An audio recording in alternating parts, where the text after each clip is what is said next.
தேவனே நான் ஓமதண்டையில்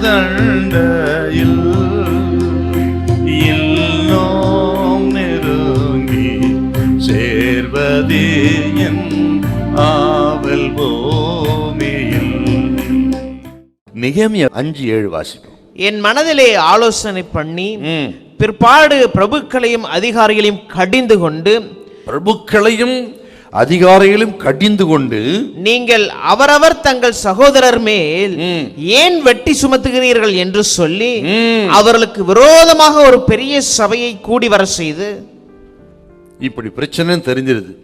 ஏழைகளை ஒடுக்குகிறார்கள், பஞ்சகாலத்தில் கடன் கொடுத்து அவர்களை அடிமைப்படுத்தி அவர்களை விற்று போடுகிறார்கள். இன்னெல்லாம் கேள்விப்பட்டு கோபம் கொண்டவர், கடிந்து கொண்டவர் மட்டும் இல்ல, டோட்டல் சமஸ்த இஸ்ரவேல் சபை கூட்டுறார். அங்கே கூட்டித்தான் என்ன செய்யணும் செய்யக்கூடாது என்று சொல்லி போதிக்கிறார், எச்சரிக்கிறார்.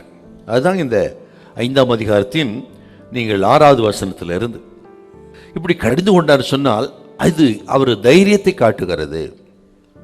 எந்த ஒரு வேலை செய்தாலும், ஊழியம் செய்தாலும், எந்த காரியமா இருக்கட்டும், கர்த்தருக்குள்ளே நமக்கு தைரியம் வேணும்.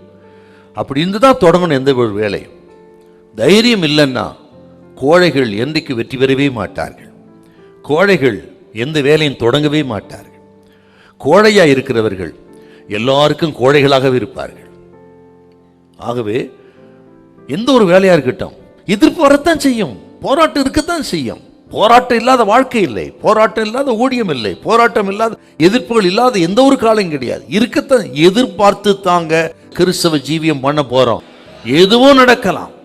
இதெல்லாம் ஆண்டவர் நம்மோடு பேசுற மொழி, அவர் பேசுற லாங்குவேஜ். இது நான் உங்களோடு கூட இருக்கிறேன், ஆக இன்னும் உங்களை பரிசுத்தப்படுத்திக்கிடுங்க என்று ஆண்டவர் நம்மோடு பேசுற லாங்குவேஜ் இதெல்லாம். ஆகவே சொல்றேன், தேவ பிள்ளைகளுக்கு ஆண்டவர் அநேக சந்தர்ப்பங்களில் இப்படி எச்சரிக்கை சத்தத்தை கொடுத்துதான் காரியங்களை செய்வார்.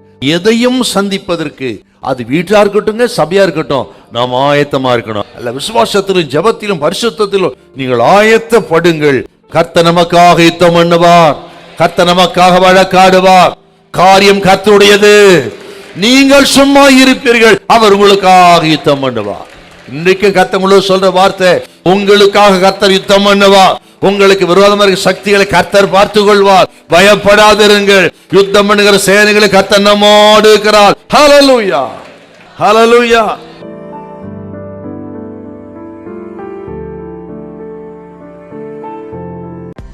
காலைதோறும் கர்த்தருடைய மகிமை வீடியோவை உங்கள் ஸ்மார்ட் போனில் தினந்தோறும் பெற்றுக்கொள்ள நீங்கள் தொடர்பு கொள்ள வேண்டிய வாட்ஸ்அப் எண் 8778504502. கர்த்தர் தாமே உங்களை ஆசீர்வதிப்பாராக.